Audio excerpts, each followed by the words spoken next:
So today we are going to look at Reading Unit 1, Lesson 5. Our learning target says, I can stop and write down what I am thinking about the book while I read. Let's see our agenda for today. So today we will review how to stop, think, and retell, and we will practice with a new teaching tool we have, which is Stop and Jot. Let's get started, friends.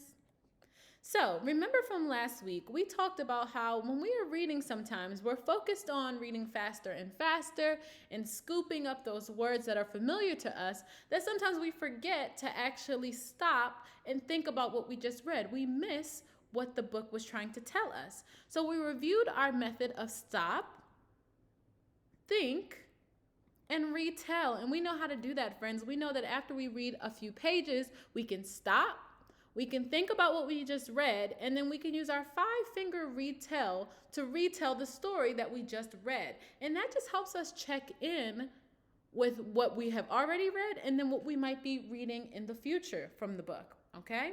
So today, readers, we are going to learn another tool that grown-up readers use a lot, all right?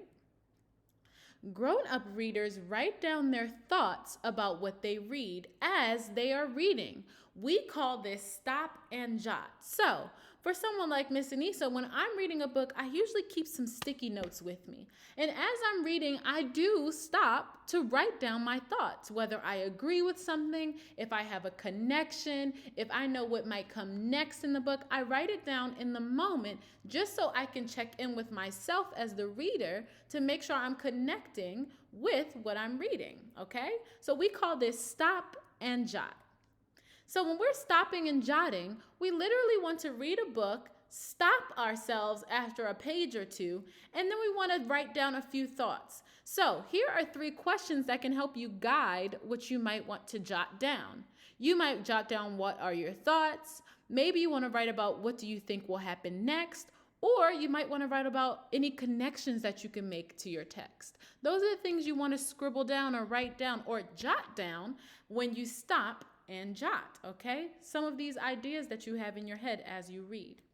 So let's practice with Katie Wu Has the Flu. So let's say Miss Anissa is just starting this book. I'm going to show you what it looks like to stop and jot as you read. Chapter 1, Achoo. Achoo, said Katie Wu. Bless you, said her mom. Achoo! Katie sneezed again and again and again. So after Miss Anissa reads this page, I'm going to stop, I'm going to think, and then I'm going to say, what do I want to write down about this page? And I'm going to write my little note. So this is what Miss Anissa said. Wow, Katie is sneezing a lot. Maybe she is getting sick. Ugh, I hate being sick. So these are the thoughts that went through my head as I read that first page. I said, Katie is sneezing quite a bit, so maybe she's sick. I'm making an inference or a guess about what might happen next. And then I made a personal connection. Oh, Katie Wu is sick. Miss Anissa hates being sick. So I wrote that on my notes too. Let's look at the next page and then we'll stop and jot again. I feel funny, said Katie, but not in a fun way. My tummy hurts too. Uh-oh, said her mom. I think you have a bug. Now, as the reader, I'm thinking, a bug? What is she talking about, a bug? So Miss Anissa wrote her notes. Oh no, I think Katie is definitely sick. But it is strange that her mom says she has a bug. So this is what Miss Anissa stopped and thought about, and then I jotted it down. I wrote it down so I can remember. Now, let's move on. Ugh, said Katie. I don't want bugs running around in my tummy. Not that kind of bug, said her mom. A flu bug. Good, said Katie, but I still feel bad. So I'm going to stop at this page and I'm going to jot what I think. Ugh, bugs in her tummy. That is so gross. Having the flu is so gross too. So this, friends, this is not me making a guess about the future. This isn't just me trying to write down my thoughts. It's also just how Miss Anissa feels. You know, that's just my connection. I think bugs in your tummy is gross. So I wrote that down.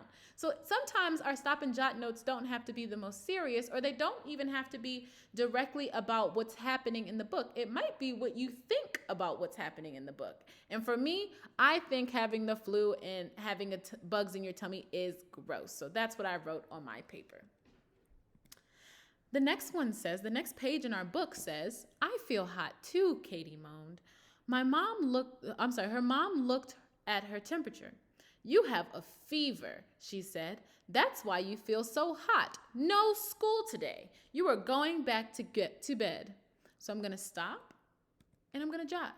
Oh no, that is so sad that Katie has to miss a day of school. She must be very sick. And friends, let's look at my last page of my book before I stop and jot. It says, I felt so hot I might melt, Katie moaned. Don't worry, her mom assured her. You're not ice cream. You won't melt. I'm so glad, said Katie. So for my last stop and jot, I wrote, that is kind of funny that her mom says she isn't ice cream and that she won't melt. And Miss Lisa thought that was funny because, of course, Katie's not going to melt. She's a person, not ice cream. So, friends, that was just a little look of how you can stop and jot as you are writing. Remember, when you stop and jot, you can think of these 3 questions here of ideas you might want to write down.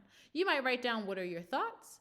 You might write, what do you think will happen next? Or you might write if you have any connections that you can make to the text. So now it is your turn to try. Remember to stop, think, and retell, and also don't forget to stop and jot your ideas. All right, friends, get to reading, and don't forget, stop and jot, and stop, think, and retell. Talk to you later. Bye.